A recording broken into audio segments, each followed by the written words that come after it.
Good morning, everyone. Thank you for joining us today.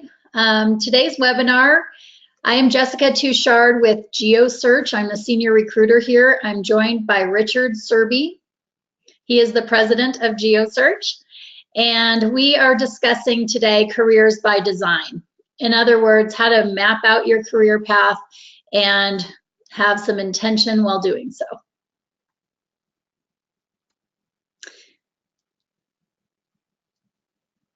So all of your mics are muted right now. Please tell us where you are from in the chat box, and that way we will see if that is working for everyone. And we will be following this webinar with a Q&A at the end of the, I don't see anybody in the chat box yet, so I'm just making sure this works. So if you could let us know what state and city you're sitting in, that would be wonderful. Also, you can enter your information in the Q&A box, and we will be answering those questions sometimes as we go along if they are relevant to what we are speaking about right now, and then, but definitely toward the end of the webinar, Rich and I will be back on to answer questions. It looks like, hello, Laura from Syracuse, New York. Wonderful. Somebody's from Raleigh. And then we have somebody right here in Colorado Springs. So that's awesome. So thank you for testing that out. It looks like that is working, and we will get on our way. We're going to turn off our, we'll turn off our webcams now so that you can just concentrate on the slides. Yes, hello. My name is Richard Serby, and I'm the owner and president of GeoSearch. This is our 30th year of operation, serving the geospatial sciences and technologies. What we're going to do today is a different approach. Typically, we talk about job hunting, interviewing skills, resumes, all of those kinds of things. Today, we want to spend time talking about how can you put yourself in control of designing your career. So we're going to go through some topics, including self-assessment, the informational interview, identifying skills and transferable skills, a list of I am a person who, and we're going to discuss an important book in the career coaching field called What Color is Your Parachute? And then we will have questions and answers. First of all, the self-assessment. This is where you are able to take an interest inventory. Now you may think, I already know what I'm interested in. And in fact, you may very well know what you're interested in and have that clearly defined for yourself. But it may be useful for you to take one of these career keys or interest inventories or tests, either the free versions, and there are a lot of them out there. I've just listed 3 of them here. There are a lot of these interest inventories on the internet, and if you don't want to pay any money, just use one of the free ones. Career Key is one of those. It does cost $14.95 to access that. CareerTestGuide.com is a free one. Truity.com has a range ranging from free, and then it's staged in increments in terms of the test that you choose. Then I would suggest that you write an autobiography. I've used this method for a number of years with clients when I do career coaching. Write your autobiography dating back to your early childhood. Most of us can remember back to about age 5 or so. And write, you don't have to write complete sentences, spelling doesn't count. What you're trying to do is recall your memories going back your entire life. These would include things like events that were important to you, awards that you have achieved, successes in your life, and important people in your life. And just do this in chronological order. We're trying to focus on the positive things that have happened in your life up till now. Now, some of you may have experienced something that was very negative in your life that was really life-changing. And certainly it's okay to mention that as well in the autobiography. But this is not intended to be therapy. This is intended to be a way for us to understand the threads of positive things in your life that have led you to where you are now. The reason that they're important is because you remember them. They're important to you. And then I would like to invite you to send your autobiography to me. Now, this could be 5 pages or 10 pages or 20 pages. The length of it is really not that important, but try to make it as thorough as you possibly can. Email me your autobiography, and I will give you my thoughts with regard to what I'm seeing as a trend in your life that we need to pay attention to regarding the kinds of career setting, the kind of job setting, the kind of work environment, how you interact with people, places, and things, and it may be useful information for you. And then I'm going to ask you to get away from your computer. Taking control of your career means that you are going to be dealing with people, not always your computer or the internet. Face-to-face communications are really the key to taking control of your career and building a Rolodex of contacts and people who would agree to meet with you and discuss your career. This takes the form of the informational interview. This is probably, in my opinion, this is the most important piece of everything that you can do to take control of your career and to get some clarity in terms of the kind of work environment that is positive for you. What you're going to do is ask a person for 20 minutes of their time for you to interview them at their place of employment. If it's not possible to meet at their place of employment, then ask if they would be able to meet with you face-to-face at a Starbucks or other convenient location. But it's very useful if you are able to talk with them where they work. That's a piece of information for you that will become useful. You will know in a very short period of time whether or not a work environment feels comfortable to you, or if it feels awkward or negative to you.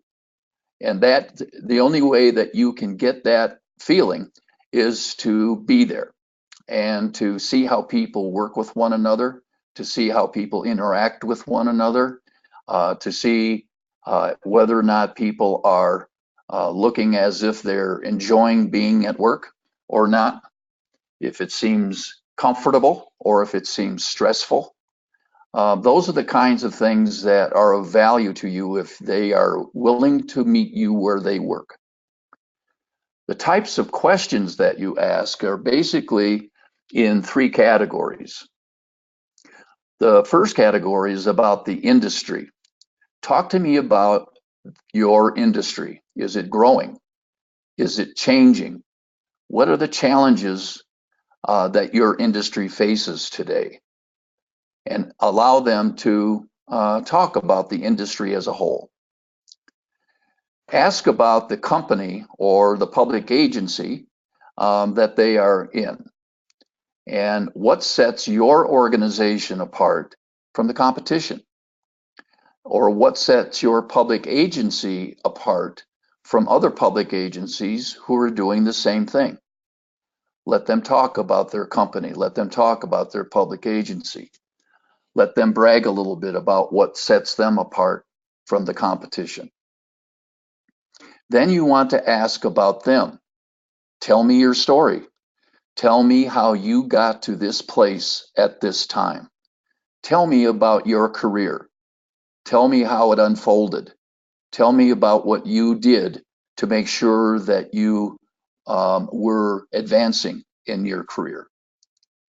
So none of these questions are questions that they have to study for. These are questions that people talk about at a cocktail party, when they're meeting with friends, or when they're meeting with people that perhaps they don't know very well. These are the kinds of things that they talk about oftentimes. These are the kind of information that will be useful to you. And then before you end the interview, ask them for referrals of 2 or 3 people who may not mind doing what we've just done. And that is spend 15 or 20 minutes in asking for you to be able to ask the questions. I think that you will find that they will enjoy this approach. They will enjoy the fact that you're not buttonholing them for a job. And I would recommend that you do not bring a resume. You are not there for a job interview. You are there for an informational interview. So at this time then, we'd like to launch our first poll. Where are you at in your career path? That is the single question. Where are you in your career path? Are you entry level? Are you mid-career? Are you senior level? Right now, it looks like most people that are attending today, we've got about half that are mid-career and 30% senior level and about 20% entry level right now. Okay. Okay, we've just closed the poll, and about 54% of you indicate that you are in mid-career, and 31% senior level, about 15% entry level. So we have a good spread of career levels represented in our audience today. So the next thing that you're going to want to do is to identify your skills and transferable skills. And I separate out those two terms for a reason. Identifying your skills is a fairly easy task to do, because you know if you have skills in ArcGIS, you know you have skills in Python programming, you know that your technical skills and can spell those out fairly easily. The transferable skills are those skills that you have that do not have an industry focus. That is for instance, your personality, how you interact with people, how you interact with data, how you interact with things. Those are the kinds of skills that you have that can be transferred from industry to industry. So working with data, as many of you sitting out there do, you are data heads for the most part. Synthesizing, coordinating, analyzing, compiling, computing, copying, comparing. Many of you work with data as an important part of the position that you hold. You also work with people. You may be working with some people in a mentoring capacity. You may be working in a negotiating capacity, especially if you are in a sales or a business development type of a role. You may be instructing, supervising, diverting, persuading, speaking. You're doing a lot of things with people that are transferable skills. And it is important for you to understand what those skills are and to be able to articulate those as a part of your conversations, especially useful in job interviews. Things, setting things up, working on precision projects. And certainly within geospatial, much of the projects that we work on require a great deal of precision. Operating or controlling or driving or operating, manipulating, tending, handling. These are the kinds of skills that you will attempt to identify be able to articulate in verbally and in writing.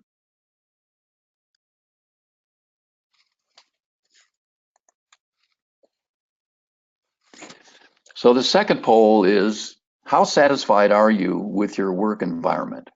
Are you a bit frustrated in your current work environment? Are you satisfied?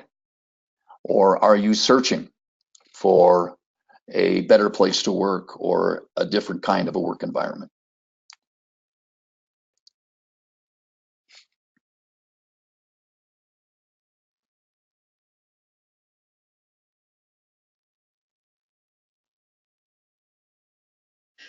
Looks like we've got quite a few people searching today.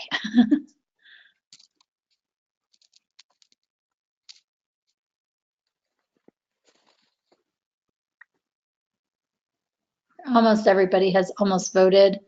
But yeah, the top category right now is searching. There's a few frustrated and some that are very satisfied. Okay. Well, and that explains why you're here, doesn't it? Because many of you are searching for new opportunities. So the next task that I would ask you to do in writing is to respond to some statements. I am a person who knows these particular things, and write down and articulate in writing, what are the things that you know? What do you know in your lifetime of experience thus far? I am a person who has these kinds of favorite people or favorite kinds of people I enjoy being around. Describe those people. Describe the reasons why you like these kinds of people. What are their attributes? What are their characteristics? What are their personality traits? What is it you like about these people? I am a person who can do these particular things. Now, there's a difference between knowing things and doing things. So what I would ask you to do is parse out those things that you can do. These are the kinds of things I can do well. They do not have to be work related. These can be things that you simply are good at.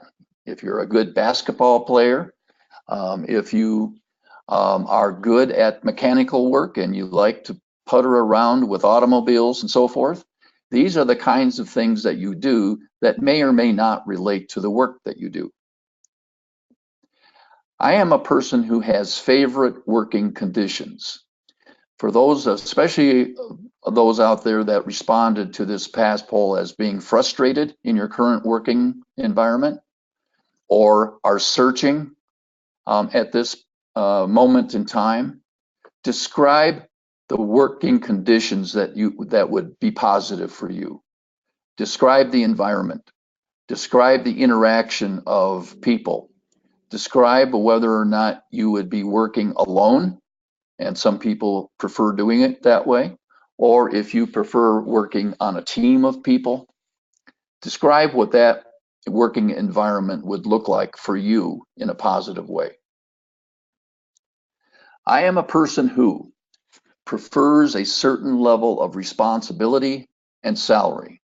So if you are a climber, if you look at your career in terms of, I want to get to that top rung, I want to have more responsibility, I want to have a job title that reflects that responsibility, and I want to be paid for that level of responsibility. So describe what that looks like for you. I am a person who prefers certain places to live. Of course, as recruiters, we deal with this question quite a lot because location tends to be one of the top reasons for a person to either want to stay where they are or look for a new place or a new position in a place where they would prefer to live. I'm dealing with a candidate right now who has terrific skills, terrific experience. I said, you can go either way. You can go to Michigan, or you can go to Atlanta, Georgia. He said, no brainer, I'll go to Atlanta. So describe for yourself, where are the places that you would enjoy living? I am a person who has a certain goal, a purpose, or a mission in my life. I have a reason for wanting to do the kind of work that I do, and it's because I have a higher goal. I have a higher purpose. I have a higher mission in terms of what I want in my life, and it's not just 8 to 5 work a day.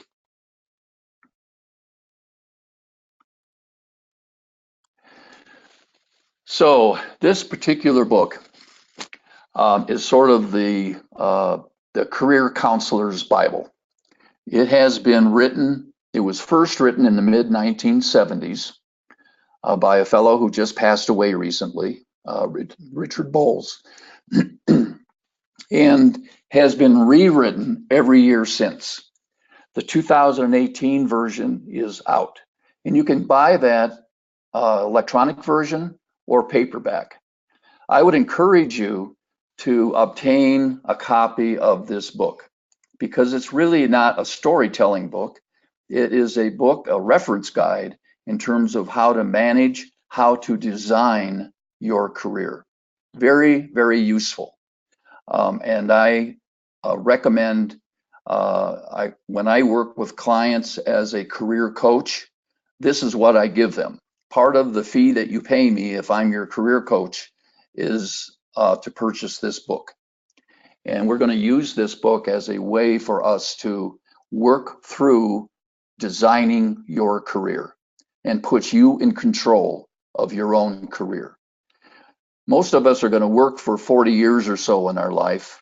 We ought to be doing something that we really enjoy and get meaning from. And it's not just, why do I have to go to work on this Monday morning? I would rather have you feel as though when you wake up, what do I get to do when I go to work today?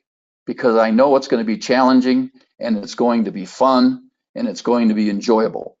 And I'm going to get something from this day at work. That's what I would like for you. I would like you to be able to look at your career and say, I really made the right choice taking this direction. And I feel as though I am in charge of my own career. Questions?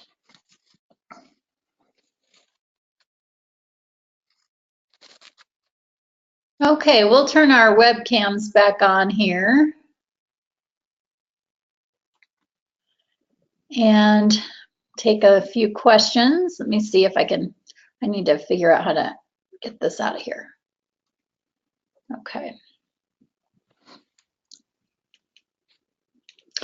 So far, I don't see any questions, but one did come up for me because I listened to a podcast, I think yesterday, regarding informational interviews. And some people were saying that they're hesitant to give those interviews anymore. They're feeling a little taxed by them. And their reasoning was mostly because people might come in a little unprepared. So in terms of, they're kind of responsible for finding out what they want to know in that 20 minutes that you described, for instance. Do you recommend just having a set of questions right when you get there, or how do you? Yeah, it's basically 3 levels. Questions about the industry as a whole. Are we in an industry, for instance, most of us talking to one another right now are in the geospatial industry. It is one of the 3 fastest growing fields in the world. It is everywhere. Whether you enjoy working at a bank, or whether you work for an engineering firm, or you just enjoy the process of making maps, this is the place where you want to be. You can take the skills that you have developed in geospatial and you can find a way to use them in all industries. So we are in a good spot. I feel very fortunate to have made the decision to specialize our recruiting activity in geospatial sciences. Then there are other industries that are not doing as well. There are some sectors within manufacturing, for instance, that are becoming obsolete. And those folks are, if they are not getting trained outside of their current industry, they may have some difficulty managing their career because their career may disappear. So that's what you are trying to determine. I am not suggesting that you only interview people from geospatial, although that's fine to include them. But what I'm asking you to do is to interview people from other industries so that you can learn about what other folks are doing. And the industries that are really attractive and those industries that seem to be fading away. Yeah. So that's really, so about the industry, about their company, and about themselves. Those three questions.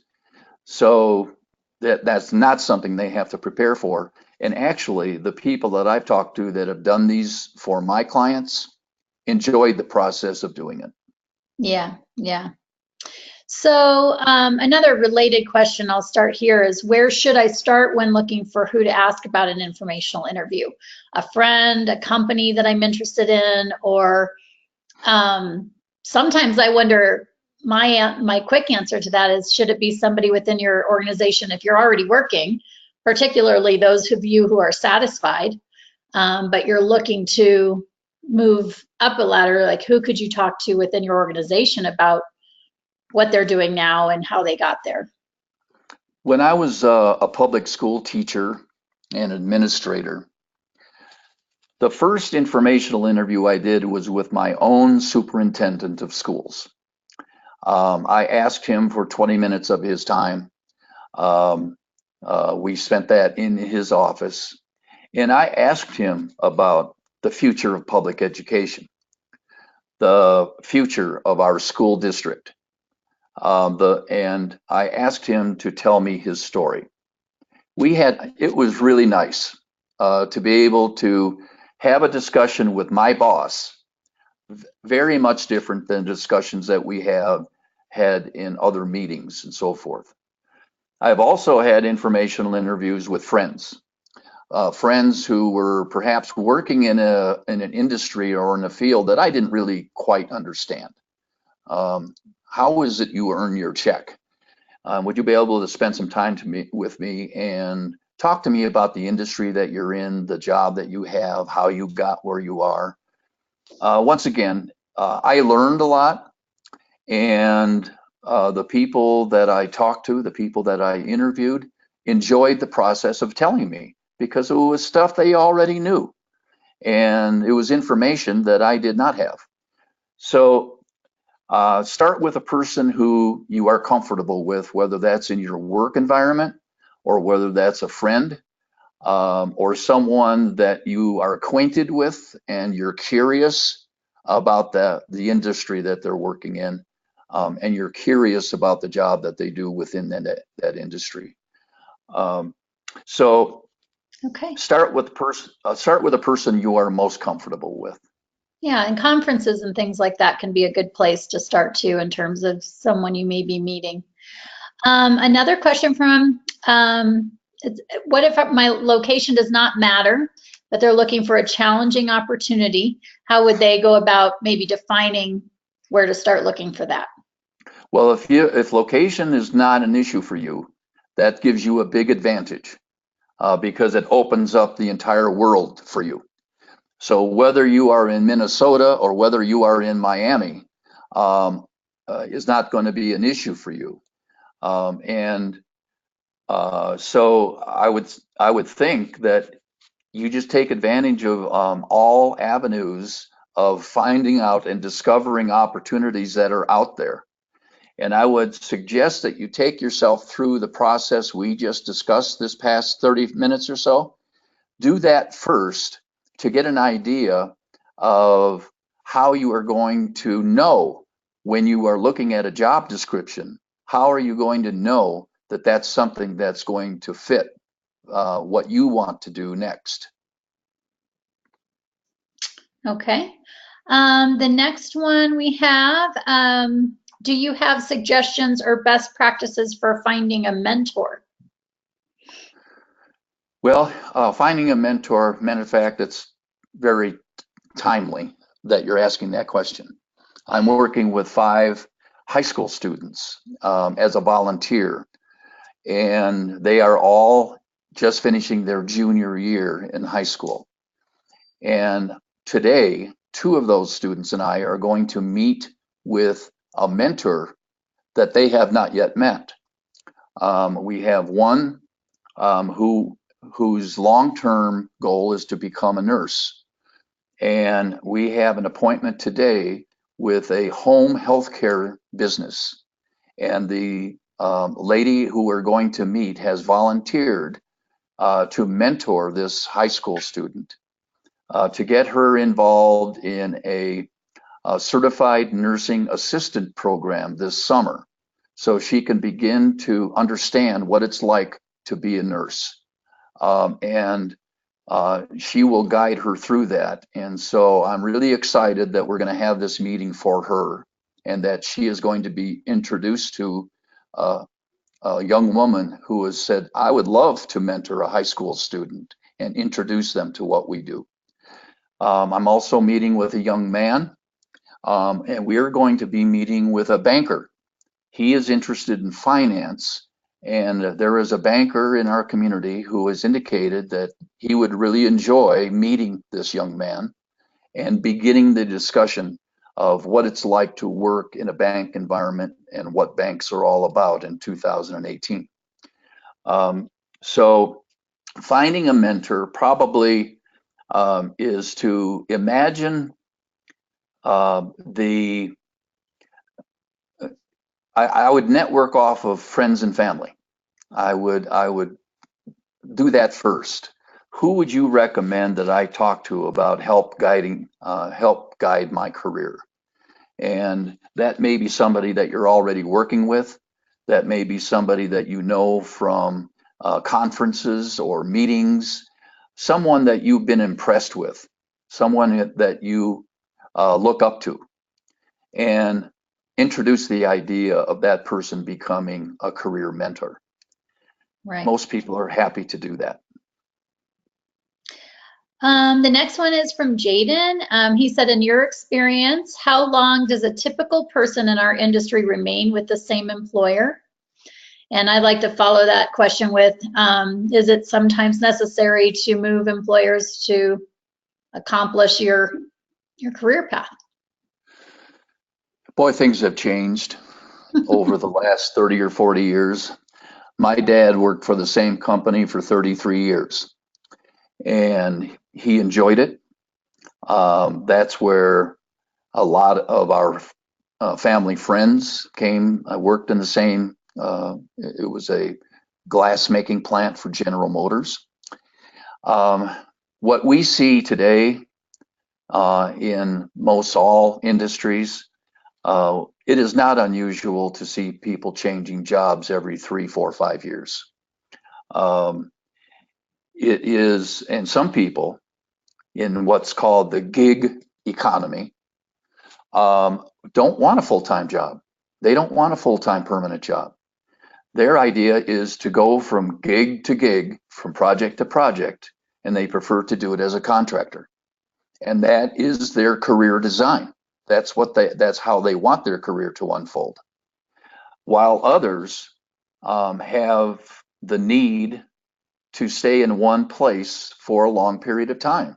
If you're in a positive work situation and you feel as though you are being paid a fair amount, that you are working at a level of responsibility that you enjoy, then why mess up a good thing? Bloom where you are planted. And yes, there are some times when you realize I have reached the ceiling. I am not going to be promoted beyond where I am right now. That is not in my future with this company. And so you have to then make the decision, in order for me to advance my career, and I have a desire to do that, then I may have to go to work for a different company. Okay. Somebody's asking, I am working in a GIS apprenticeship, possibly working into a permanent position, and I love what I'm doing. How do we handle passive hostility within the workplace? I'm not sure what one, the first part of that statement and the second part of that statement fit together. I'll give it a shot. Maybe the job is right, but maybe the coworkers and such, the environment may be different. If you enjoy the work that you do and you are in an internship, hang in there until such time as you have acquired the skills that allow you to be ready for your first full-time entry-level employment. It doesn't have to be in a hostile work environment. You can take that internship experience and use it for your benefit in terms of demonstrating the technical skills that you've acquired and the projects that you've been involved with as an intern that lead you to a place that makes you ready for a promotion opportunity, either where you are having the internship, which often happens. The internship turns into a bridge to higher employment within the same company or public agency, or you take that internship elsewhere because you feel as though you are doing your internship in a somewhat hostile environment. Well, that's not something you want to do very long, but hang in there until the internship is concluded. Well, and I think too, if you make sure you're approaching that position, people are going to act the way they're going to act in a lot of different companies.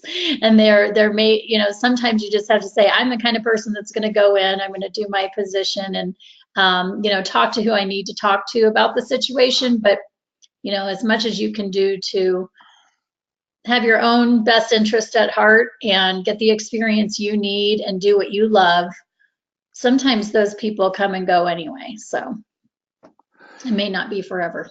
And I don't know where you are located right now, but the I-25 Colorado Front Range is a great place to work, and we're not hostile. So you don't know. There's probably hostile people. I'm sure there are.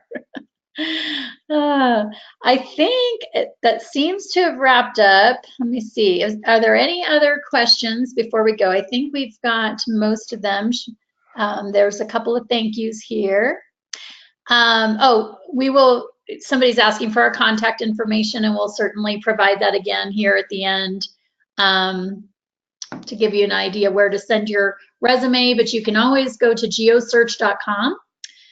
Which is the slide here. You can enter your resume there as a job seeker.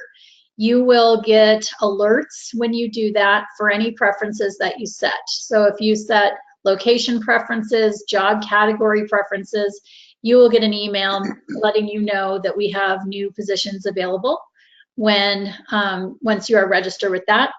You can also send your resume directly to Richard at rich@geosearch.com, or to me, I'm Jessica@geosearch.com. And we're always happy to take a look at it and compare it against anything we're working on now. Our phone numbers are there, our phone numbers on the website. Call us anytime if you'd like to discuss positions you see on our website or your resume or what other questions you may have. Or chat with Chelsea. She's fun to talk to. Yes, you can chat with Chelsea on the online too. I think that's everybody. Thank you for attending. I had fun doing it. I hope that you will take something away from this experience. Buy the book, What Color is Your Parachute? And put yourself to work, understanding yourself better, and you will be able to design your own career. Thanks for coming. Thank you.